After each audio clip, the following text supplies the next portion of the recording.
ನಮಸ್ತೆ, ನಾನು ನಿಮ್ಮ Yashu. Welcome back to my channel Halligudu. ನಾನಿವತ್ತು ನಿಮಗೆಲ್ಲ ತೋರಿಸ್ತಾ ಇದ್ದೀನಿ ನಮ್ಮನೇಲಿ ಮಾಡೋ 2 ರೀತಿಯಾದಂಥ ಸೊಪ್ಪೆಸರು. ಕುದಿಸಿ ಮಾಡೋ ಸಾಂಬಾರ್ಗೆ ಬಸ್ಸಾರು ಅಂತ ಕರಿತೀವಿ. ಹಸಿ ಖಾರ ಕಲಸಿ ಮಾಡೋ ಸಾರಿಗೆ ಉಪ್ಸಾರು ಅಥವಾ ಉದ್ಕ ಅಂತ ಕರಿತೀವಿ. ಈಗೆಲ್ಲ ಕಾಳು ಸೀಸನ್ ಅಲ್ವಾ, ಅವರೆಕಾಳು ತೊಗರಿಕಾಳು ಎಲ್ಲ ಹಸಿದಾಗಿ ಸಿಗತ್ತೆ. ಮಾಮೂಲಿ ಮಾಡೋವಾಗೆಲ್ಲ ತೊಗರಿಬೇಳೆ, ಅವರೆಬೇಳೆ, ಅಲಸಂದೆ ಅಥವಾ ಹೆಸರು ಕಾಳು ಇದರಲ್ಲಿ ಯಾವುದಾದ್ರೂ ಒಂದು ಹಾಕಿ ಬಸ್ಸಾರು ಮಾಡಬಹುದು. ಜೊತೆಗೆ ಹಸಿ ಕಾಳು ಬಿತ್ತು ಅಂದರೆ ಬಸ್ಸಾರಿನ ಗಮ್ಮತ್ ನೋಡಿ. ನಾನಿವತ್ತು ಒಂದು ಅರ್ಧ ಕೆಜಿಯಷ್ಟು ಹಸಿ ತೊಗರಿಕಾಳು ತಗೊಂಡು ಕುದಿಯೋ ನೀರಿಗೆ ಹಾಕ್ತಾ ಇದ್ದೀನಿ. ಇದ್ರ ಜೊತೆ ನಾನು 4 ವಿಧವಾದ ಸೊಪ್ಪನ್ನ ತಗೊಂಡು ಸಣ್ಣದಾಗಿ ಕಟ್ ಮಾಡಿಕೊಂಡು ಕಾಳು ಹಾಕಿರೋ ಕುಕ್ಕರ್ಗೆನೆ ಹಾಕೋತಾ ಇದ್ದೀನಿ. ಇದಕ್ಕಿವಾಗ 1 ಟೊಮ್ಯಾಟೊ, 4ರಿಂದ 5 ಹಸಿಮೆಣಸಿನ್ಕಾಯಿ, ರುಚಿಗೆ ಸ್ವಲ್ಪ ಉಪ್ಪು ಹಾಕಿ ಲಿಡ್ನ ಕ್ಲೋಸ್ ಮಾಡಿ 1 ವಿಷಲ್ ಬರೋವರೆಗೂ ಕೂಗಿಸಿ ಸ್ಟವ್ ಆಫ್ ಮಾಡ್ಕೊಂಬಿಡಿ. ಆಫ್ ಮಾಡಿದ ತಕ್ಷಣ ವಿಸಲ್ ಎತ್ಬಿಟ್ಟು ನಿಧಾನವಾಗಿ ಪ್ರೆಷರ್ ಔಟ್ ಮಾಡಿ. ಹೀಗೆ ಮಾಡೋದ್ರಿಂದ ಕಾಳುಗಳು ಕಲಿಸ್ಕೊಂಡಿರೋ ಥರ ಅನ್ಸೋಲ್ಲ, ತಿನ್ನುವಾಗ ಒಳ್ಳೆ ಟೇಸ್ಟ್ ಕೊಡುತ್ತೆ. ನೋಡಿ, ಈ ರೀತಿ ಬಿಸಿ ಇರುವಾಗಲೇ ಸೊಪ್ಪು ಕಾಳನ್ನ ನೀರಿಂದ ಸಪ್ರೇಟ್ ಮಾಡ್ಕೊಂಡ್ಬಿಡ್ಬೇಕು. ಸಪ್ರೇಟ್ ಮಾಡ್ಕೊಂಡ್ಬಿಟ್ವಿ ಅಂತ ಈ ನೀರನ್ನ ಚೆಲ್ಲಕ್ಕೆ ಹೋಗ್ಬೇಡಿ. ಸಾಂಬಾರ್ ಮಾಡಲಿಕ್ಕೆ ಮೇಯ್ನಾಗಿ ಬೇಕಾಗಿರೋದೇ ಈ ನೀರು. ಸೊಪ್ಪು ಕಾಳು ಜೊತೆ ಟೊಮ್ಯಾಟೊ ಹಸಿಮೆಣಸಿನ್ಕಾಯಿನೂ ಬೇಯ್ಲಿಕ್ಕೆ ಹಾಕಿದ್ವಿ ಅಲ್ವಾ, ಅದನ್ನ ಇವಾಗ ಸಪ್ರೇಟ್ ತಕ್ಕೊಳ್ಳೋಣ. ಖಾರ ರುಬ್ಕೊಳ್ಳಿಕ್ಕೆ ಬೇಕಾಗತ್ತೆ. ಈ ಕಾಳನ್ನ ಇವಾಗ ತಣಿಯೋಕ್ ಬಿಟ್ಟು ರುಬ್ಬೋಕ್ ಏನೇನೆಲ್ಲ ಬೇಕು ರೆಡಿ ಮಾಡ್ಕೊಳ್ಳೋಣ. ಮೊದಲಿಗೆ ನಾನು ಬಸ್ಸಾರು ಮಾಡ್ತಾ ಇದ್ದೀನಿ. ಒಂದು ಬಾಣಲೆಗೆ 1ರಿಂದ 2 ಟೇಬಲ್ ಸ್ಪೂನ್ ಅಷ್ಟು ಎಣ್ಣೆ ಹಾಕಿ ಮೀಡಿಯಂ ಸೈಜ್ 1 ಈರುಳ್ಳಿ, ಹಿಡಿಯಾಗಿ 2 ಬೆಳ್ಳುಳ್ಳಿ ಹಾಕಿ ಈರುಳ್ಳಿ ಟ್ರಾನ್ಸ್ಪರೆಂಟ್ ಬರೋವರೆಗೂ ಫ್ರೈ ಮಾಡಿಕೊಂಡು ಇದನ್ನ ಒಂದು ಮಿಕ್ಸಿ ಜಾರ್ಗೆ ಹಾಕೋತಾ ಇದ್ದೀನಿ. ಇದಕ್ಕೆ 1/4 ಬೌಲಷ್ಟು ತೆಂಗಿನಕಾಯಿ ತುರಿ, ಸ್ವಲ್ಪ ಬೇಯಿಸಿಟ್ಕೊಂಡಿರೋ ಕಾಳು ಮತ್ತು ಸೊಪ್ಪು, ಬೇಯಿಸಿಟ್ಕೊಂಡಿರೋ ಹಸಿಮೆಣಸಿನ್ಕಾಯಿ ಮತ್ತು ಟೊಮ್ಯಾಟೊ, 1 ಚಿಕ್ಕ ನಿಂಬೆ ಗಾತ್ರದಷ್ಟು ಹುಣಸೆ ಹಣ್ಣು, 1 ಟೇಬಲ್ ಸ್ಪೂನ್ ಅಷ್ಟು ಜೀರಿಗೆ, ಸ್ವಲ್ಪ ಕೊತ್ತಂಬರಿ ಸೊಪ್ಪು ಹಾಕಿ ಗ್ರೈಂಡ್ ಮಾಡ್ಕೊಳ್ತಾ ಇದ್ದೀನಿ. ನೋಡಿ, ಈ ರೀತಿ ನುಣ್ಣಗೆ ರುಬ್ಕೋಬೇಕು. ಇದಕ್ಕಿವಾಗ ಒಂದು ಒಗ್ಗರಣೆ ಕೊಟ್ಬಿಡೋಣ.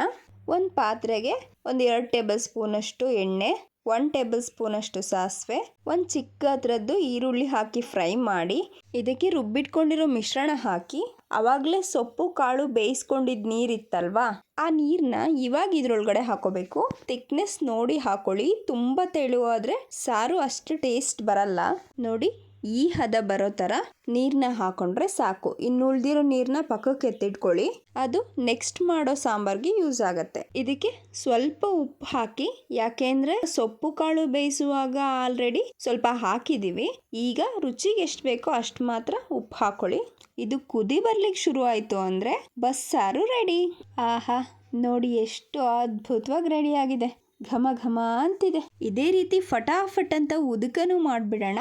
ಮೊದಲಿಗೆ ಒಂದು ಬಾಣಲೆಗೆ 3 ಹಸಿಮೆಣಸಿನ್ಕಾಯಿ ತಗೊಂಡು ಹುರ್ಕೊಂಡು ಒಂದು ಮಿಕ್ಸಿ ಜಾರಿಗೆ ಹಾಕೋತಾ ಇದ್ದೀನಿ. ಇದಕ್ಕಿವಾಗ 3ರಿಂದ 4 ಹಿಡಿ ಬೆಳ್ಳುಳ್ಳಿನ ಬಿಡಿಸಿ ಹಾಕಿ 1.5 ಟೇಬಲ್ ಸ್ಪೂನ್ ಅಷ್ಟು ಜೀರಿಗೆ, ದೊಡ್ಡ ಗೋಲಿ ಗಾತ್ರದಷ್ಟು ಹುಣಸೆ ಹಣ್ಣು, ಸ್ವಲ್ಪ ಕೊತ್ತಂಬರಿ ಸೊಪ್ಪು, ಸ್ವಲ್ಪ ಉಪ್ಪು ಹಾಕಿ ಗ್ರೈಂಡ್ ಮಾಡ್ಕೊಬೇಕು. ನೋಡಿ, ಇದು ಈ ರೀತಿ ನುಣ್ಣಗಾಯಿತು ಅಂದಾಗ ಬೇಯಿಸಿಟ್ಕೊಂಡಿರೋ ಸೊಪ್ಪು ಕಾಳನ್ನ ಸ್ವಲ್ಪ ಹಾಕೋಬೇಕು.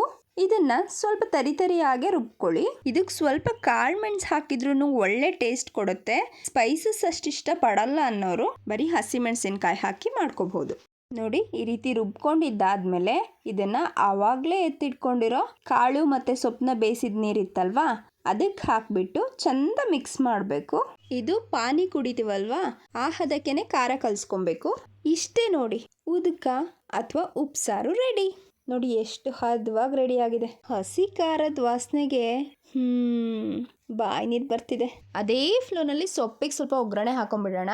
ಒಂದು ಬಾಣಲೆಗೆ 2ರಿಂದ 3 ಟೇಬಲ್ ಸ್ಪೂನ್ ಅಷ್ಟು ಎಣ್ಣೆ ಹಾಕಿ 1 ಟೇಬಲ್ ಸ್ಪೂನ್ ಅಷ್ಟು ಸಾಸಿವೆ, 2 ಕಟ್ ಮಾಡಿರೋ ಈರುಳ್ಳಿ, ರುಚಿಗೆ ಸ್ವಲ್ಪ ಉಪ್ಪು, 1 ಸ್ಪೂನ್ ಅಷ್ಟು ಬಸ್ಸಾರಿನ ಖಾರ, ಇಷ್ಟನ್ನು ಚೆನ್ನಾಗಿ ಫ್ರೈ ಮಾಡ್ಕೋಬೇಕು.